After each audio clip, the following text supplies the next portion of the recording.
Please listen. Hello. I don't know who you are or what your circumstances are. All I know is that you are a fellow human and that life can seem especially full of hardship and sorrow nowadays. Whoever you are, this story was created for someone to listen to. It was created for you. It is a metaphor for my own struggles in life and how I find the strength to survive the modern world, of how I view my, indeed all people's relationship to the divine. The lioness represents myself as a sinner, the snare the sin, and the herdsman Jesus. Or not, it's still just a story. You can read into it any way you choose. I hope that it somehow brings you strength and comfort in your own battles, that it might deepen your understanding of the great love that is freely given to all mankind. There is always hope. Please feel free to share it however you wish if you think it may benefit others. Whilst it is my story, a story does not belong to one person. They are meant to be shared. All I ask is that you keep my name with it. I do not have the words to explain, nor do I fully understand, but through God, a man's life and my own were linked. This story was given, refined, and came into being as this faithful servant's journey came to an end. As such, I would like to dedicate it to John Burt, the wonder and delight he had for all this earth, and the merciful God that shares such love in the world as John showed to his fellow beings, man and beast alike. The parable of the lioness and the herdsman. As is the way of life, there came to be born a lion's cub. She did not have the good fortune to be born in a time when the earth was new and fresh, before man's corruption of it. Nor did she live in the distant past, where man, though harmful, lived in relative harmony with both the ways of nature and each other. No, it was her fate to be born not so long ago into a world that was far more harsh and cruel than ever nature had intended, and despite its beauty, the laws of the wild can seem brutal indeed. Hers was a life full of the harms of man, poachers, disease, starvation, all wrought by humankind's greed and disrespect for the earth, for the astounding array of life surrounding them, sustaining them invisibly. They did not understand the unwritten law of how everything, seemingly separate, is interconnected. In fact, so deep is that connection, so much does each life depend upon the labour of many unseen others, that unless each different one, from the tiny yet powerful ant to the beautiful but deadly leopard, is fully free to be what it is, the whole system will collapse and everything suffers. Mankind's ignorance and disregard for the ways of this earth made all creatures, even her own kind, that much more deadly. But of course she knew none of this. How could she? She was but a lion cub. So with an unthinking obedience to a truth far beyond the words of man, her instincts, she lived as such. By breaking the usual taboo for her kind, do not steal from man, alongside many others, she survived. Long enough to enter the farmland of the herdsman. The herdsman understood all that was beyond the now-grown lioness. In fact, he understood more than any of his fellow men. It too was etched in his being, and he lived in humble obedience to it. A truth beyond such crude instruments of words. One that cannot be taught, only perceived. He knew of the unwritten laws of nature. The Emperor's deep magic from before the dawn of time, as the mighty Aslan, another lion from another story, would say. He was one with it, and all around him benefited.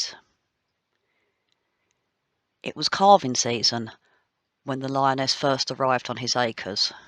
Drawn by the sounds and smells of birth, she approached the herd, desperate to snatch some of the easy meat she sensed may be lying there.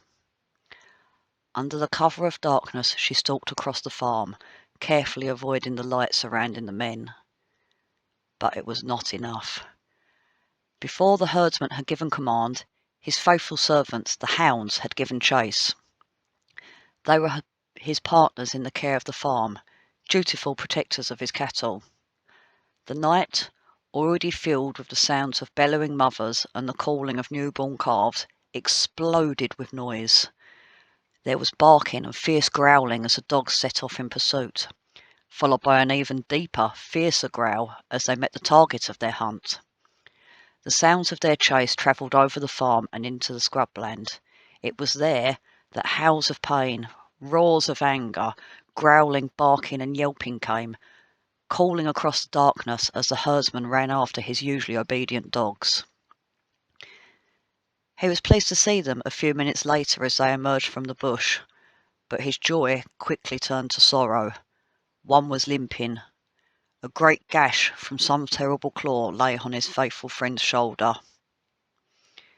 It was a hard night for the herdsman. Not only did he have to tend to his dog's wound, but a large number of the pregnant and labouring cattle were now in distress. Many were lost, and he shed tears of anger and sorrow that night. And is the unwritten law in which all is linked, they were shed by his fellow man, his friends, farm hands, and family also. But unlike them, he did not share their worries. As they scurried to secure their own stock, he calmly continued his day.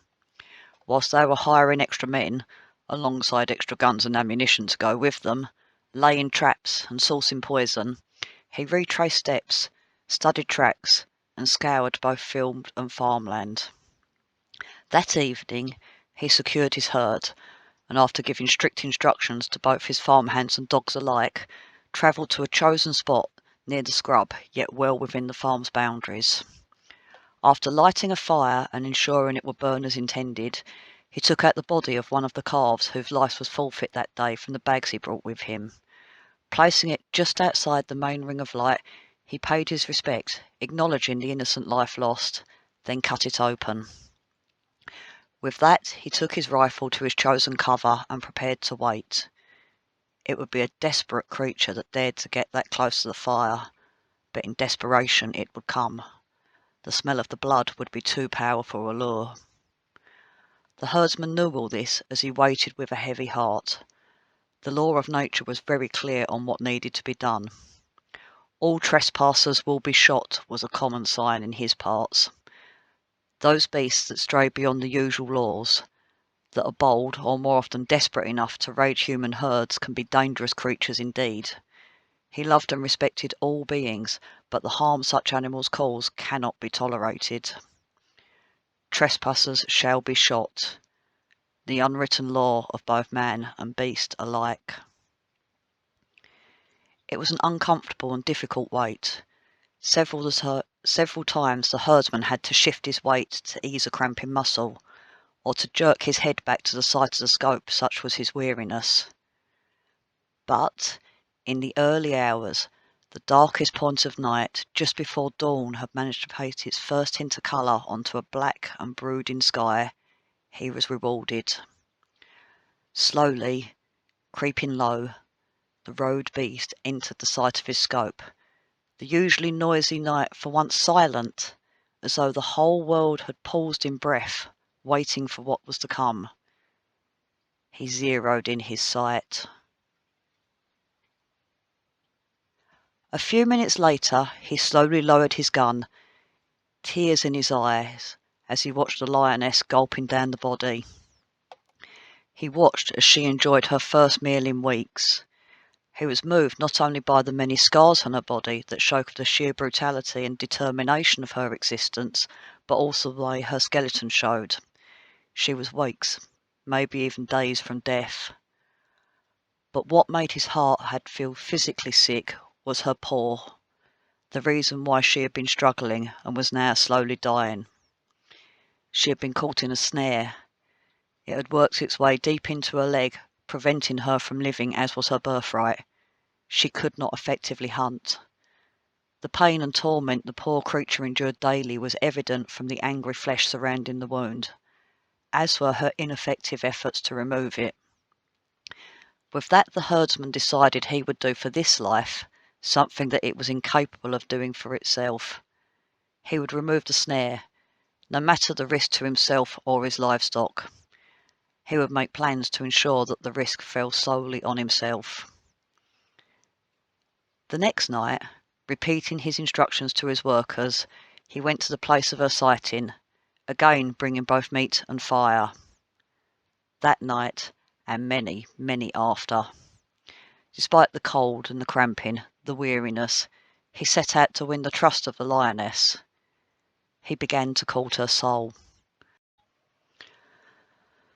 Not that she had any idea then that her life was about to change in ways she could not possibly conceive. After all, she was just an animal and could not comprehend the ways of man.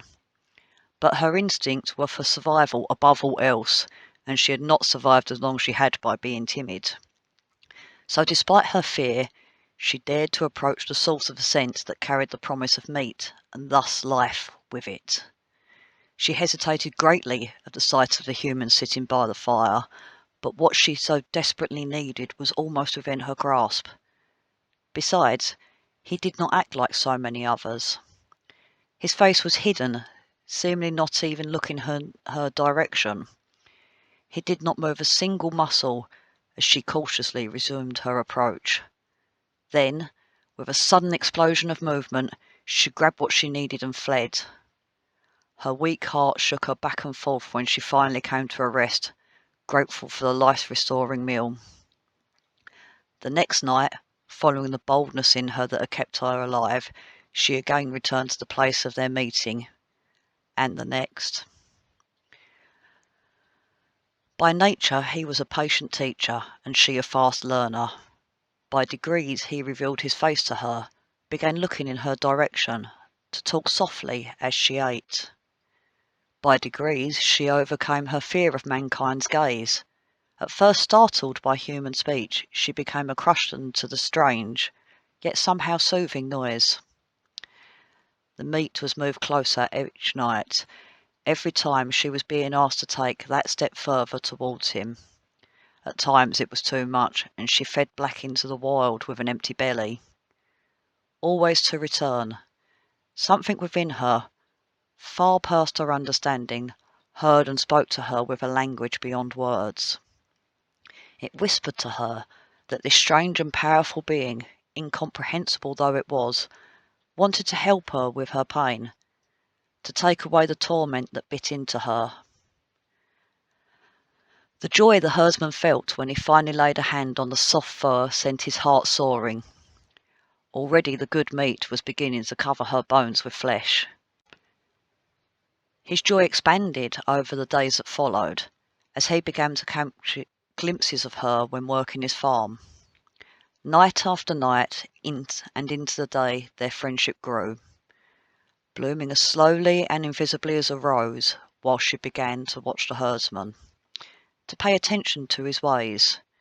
She saw how he, the cattle, and the hounds were all linked. Even the loyal cattle dogs, following their master's cue, became accepting of her presence. One night she finally allowed him to bring his hand down along the wounded leg. She tolerated the discomfort as he slowly, carefully, began to remove the snare that had plagued her existence. But then it became too much, too painful, despite the soothing of the herdsman. With a roar and a swipe, a confused and conflicted lioness ran off into the night, leaving a bleeding herdsman behind. Though hurt and disappointed, he did not mind. When he began this journey, he was ready to shed his blood to save her. It was to be expected as part of the unwritten law. But it was a frustrating and difficult time for them both. Despite her great desire, she simply could not let him tend to the wound.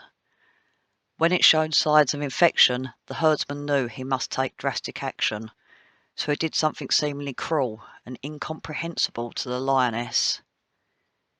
He extinguished the fire. He removed the meat. He stopped coming. She was not yet ready, so he allowed her to slip back into the wild. And he waited. Who knows what the herdsman and the lioness endured during the separation? It was certainly difficult for the lioness. When he finally heard her call across his farm, he immediately ran to her and yet again wept. Bound by the snare, left without the herdsman's food, she was closer to death than ever before. But the world had done its job. He had heard a soft, low purring in response to his voice. She was ready. Unusually, this is where our story ends, in the middle. A great deal of discomfort lies in wait, alongside great happiness. I fear for the lioness. Will the wound cost her, the poor, despite the herdsman care? Is it too late?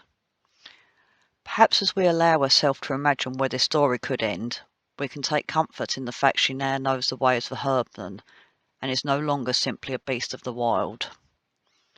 For me, it is enough that she understands the simple joy of existence with the herdsman. The unwritten law speaks to her a new truth beyond understanding. No matter where her journey leads, her heart delights in calling the herdsman master. So, in my imagined ending, she will take her unique place alongside the hounds as interlinked guardians of the farm. But I ask for you, how does this story end? Love and blessings, Bard Levia.